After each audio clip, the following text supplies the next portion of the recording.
Have you noticed something strange about modern life? The more connected people become, the more exhausted they seem. The more they talk about kindness, the more manipulation hides behind polite words. The more society praises openness, loyalty, forgiveness, and understanding, the more often those same virtues get used against you. And that is the trap. Because not everything people ask from you is innocent. Not every request is a sign of love. Not every person reaching for your heart is coming with clean hands. Some people do not ask for your help because they value you. They ask because they know you are the kind of person who feels guilty saying no. They know you were raised to be decent, to be patient, to be loyal, to be understanding. And in a fake world, those beautiful qualities can become the very doors through which your peace gets stolen. The Stoics understood this long before social media, long before toxic workplaces, long before modern relationships turned emotional confusion into a lifestyle. They knew that if you do not protect your inner world, society will train you to hand it over piece by piece, while calling it maturity, compassion, or being the bigger person. So in this video, we are going to walk through 5 things you should never give people, even if they beg, even if they guilt trip you, even if they make you feel cruel for protecting yourself. And stay with me until the end, because the last one is the one that destroys more lives than betrayal itself. Most people do not lose themselves because they are hated. They lose themselves because they stay loyal where loyalty should have ended. This is not about becoming cold. This is about becoming clear. Not bitter. Just harder to use. Welcome to StoicCraft. 1. Never give people your peace of mind. This is where most damage begins. Not in some dramatic betrayal. Not in one giant collapse. But in small daily invasions. Someone calls you with chaos in their voice. A friend who always has a crisis but never a solution. A relative who drags you into the same family drama every week. A coworker who dumps their anxiety on you right before you go home. A partner who makes every emotion contagious, as if love means carrying their storms until you cannot hear your own thoughts. And because you are a decent person, you listen. You care. You try to help. But slowly, something changes. You start waking up with tension in your body for problems that are not yours. You replay other people's mess in your head while brushing your teeth, driving to work, trying to fall asleep. You call it empathy. But if you are honest, sometimes it is emotional trespassing. Marcus Aurelius reminded himself that you have power over your mind, not outside events. That idea matters because modern society rewards emotional overexposure. People act as if your goodness should be measured by how much stress you are willing to absorb. But another person's chaos is not proof of your responsibility. A strong person can sit with someone in pain without becoming infected by that pain. A disciplined mind can care deeply without drowning. That is the difference. You can listen without carrying. You can support without surrendering your nervous system. You can love people without leasing out your inner peace every time they are unstable. And let's be honest, some people do not want peace. They want company in their dysfunction. They feel uncomfortable healing alone, so they recruit emotional witnesses. They need someone else to feel heavy too, because misery feels less humiliating when it has an audience. That is one of the darker truths about society. Not everyone wants resolution. Some people want participation. So the lesson is simple, but not easy. Guard your peace like a man stranded in a desert guards water. Because once your mind is disturbed enough, you become easier to manipulate, easier to guilt, easier to control. You are not selfish for protecting your peace. You are finally refusing to make your soul available for public use. 2. Never give people your time to prove yourself. This one is subtle, because it often hides behind the urge to clear things up. Someone misunderstands you. Someone questions your motives. Someone says you changed. Someone hints that you are arrogant, selfish, cold, difficult, distant. And the first instinct is to explain. To send the long message. To justify your boundary. To defend your silence. To prove that your heart was good, your intentions were clean, and your character has been misread. But here is what life teaches, and what many people learn too late. The people who are committed to misunderstanding you are not waiting for clarity. They are waiting for material. Every explanation gives them more language to twist. Every defense tells them they still have access to your self-doubt. Every attempt to correct the record quietly communicates that their opinion has entered your inner courtroom. And it should not be there. Epictetus offered a brutal kind of freedom. If what they say is true, correct yourself. If it is false, laugh. That spirit matters because not every accusation deserves a trial. Not every critic deserves a response. Not every person gets to cross-examine your life. Think about how often this happens in the real world. You outgrow a group, and suddenly you are different. You stop overgiving, and now you are selfish. You stop answering instantly, and now you are acting weird. You stop tolerating disrespect, and now you are too sensitive or hard to deal with. Notice the pattern. People rarely complain when your boundaries hurt your life. They complain when your boundaries hurt their access. That is why explaining yourself can become a trap. Not because communication is bad, but because some conversations are not designed for truth. They are designed for control. The outcome was decided before you ever opened your mouth. Machiavelli understood something modern people still resist. Appearances shape power, and those who wish to dominate you often begin by forcing you into defense. The moment you are busy proving your innocence, they have already placed themselves in the position of judge. And weak people accept that roleplay without seeing the insult inside it. Do not spend your life applying for permission to be yourself. The right people will notice consistency over time. They will see your actions. They will feel your character. And the wrong people? They would not believe your explanation anyway, because disbelief gives them leverage. Sometimes the most powerful thing you can say is nothing at all. Not because you are afraid. Because you understand. A lion does not call a meeting to explain itself to sheep who prefer gossip to reality. 3. Never give people your self-respect in exchange for acceptance. This may be the most painful one, because it rarely feels ugly while it is happening. At first it feels social. Normal. Human. You soften your opinion so no one gets uncomfortable. You laugh at things that bother you. You tolerate jokes that wound you because you do not want to look dramatic. You make yourself smaller in the rooms so other people can feel larger. You say yes when your whole body means no. You become easier to digest. And people like you for it. But here is the quiet tragedy: they are not liking you. They are liking the edited version of you. The harmless version. The less inconvenient version. The version of you that has learned how to survive by disappearing in public. That is not belonging. That is self-erasure with applause. Seneca warned that the poor man is not the one who has little, but the one who craves more.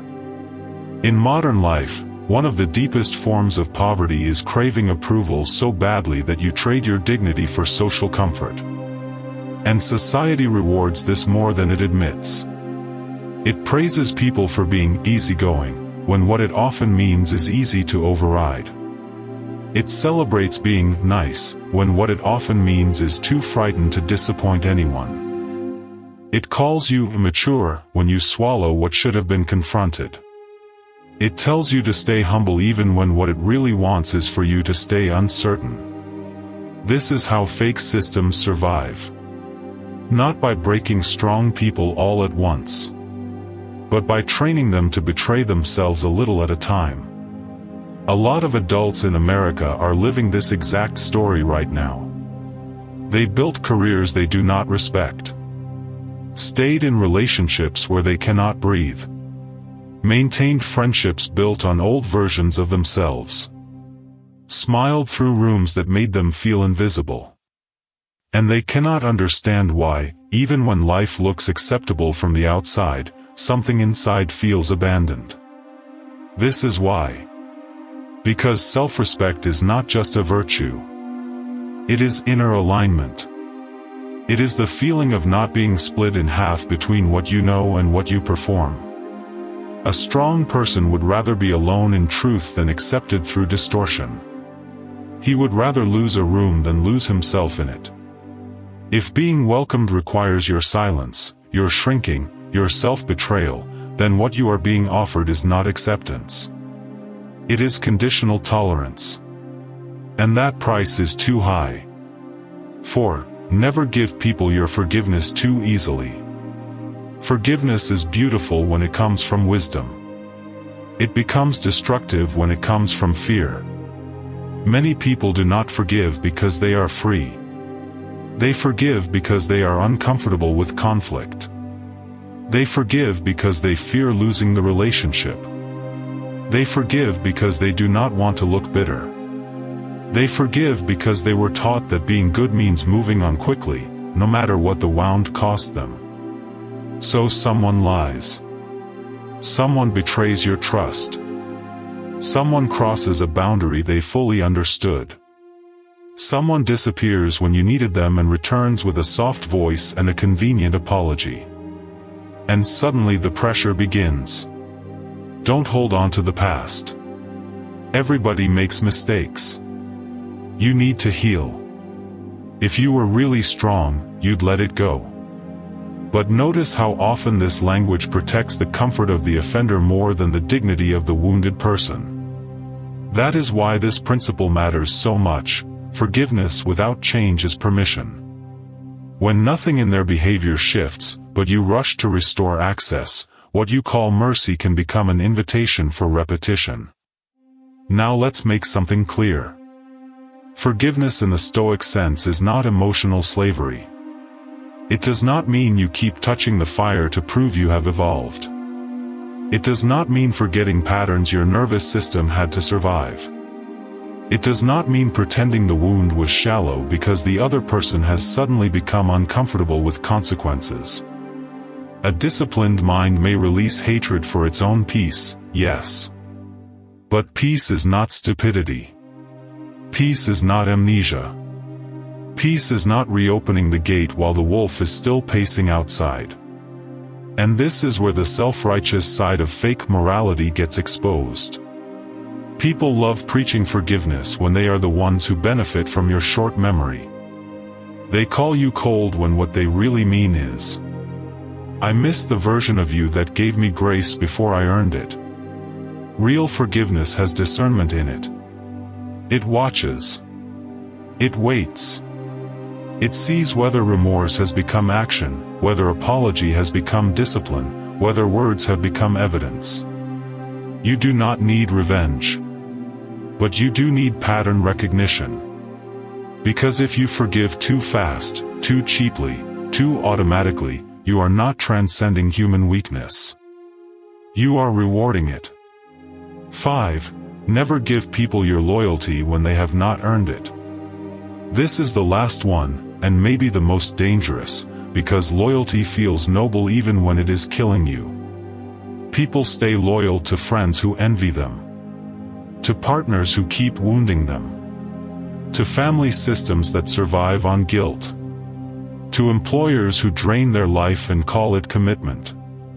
to circles that only celebrate them when they stay small, to people who disappear in quiet seasons and return only when they need warmth, labor, access, money, attention, or emotional shelter. And the loyal person says, "But I've known them for years." As if time by itself creates virtue. As if history cancels disrespect. As if endurance is always a sign of honor. It is not. Sometimes endurance is just fear with a heroic name. The Stoics were loyal to virtue, not blindly loyal to anyone who demanded attachment. That distinction is everything. Because loyalty detached from character becomes self-destruction disguised as nobility. This is one of the harshest truths about adult life. Some people do not value loyalty until it is gone. While you are giving it, they treat it like background noise. They expect it. They lean on it. They exploit it. And because you are consistent, they assume you will always be there, no matter how casually they neglect your worth. That is not a bond. That is an extraction system. Machiavelli would tell you that naive loyalty is one of the easiest tools by which people get ruled. Not because loyalty is weak, but because many people offer it before testing character. They hand over devotion before seeing truth. They commit before observing pattern. And then they confuse suffering with virtue. Loyalty is sacred. That is exactly why it must be selective. You do not owe loyalty to liars. You do not owe loyalty to users. You do not owe loyalty to those who only remember your value when they are in need. You do not owe loyalty to people who weaponize your consistency while offering none of their own.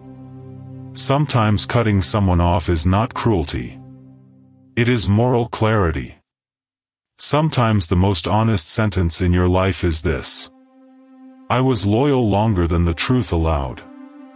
And once you see that, you stop romanticizing dead connections. You stop confusing familiarity with trust. You stop dragging old weight into your future just because your past got attached to it. So let's bring this home. There are 5 things you should stop giving away so easily. Do not give away your peace of mind to people who live in chaos and want company. Do not give away your time trying to prove yourself to those committed to misunderstanding you. Do not give away your self-respect just to be accepted by people who only welcome your smaller version. Do not give away forgiveness so cheaply that it teaches others how to wound you twice. And do not give away loyalty where there is no character, no reciprocity, and no truth. These are not small things. These are the pillars of your inner life. And the older you get, the more you realize that many people are not asking for a piece of you because they cherish it. They are asking because they noticed you never learned how to say, no more. But that can change. You do not need to become hard-hearted. You do not need to become cynical. You do not need to hate the world.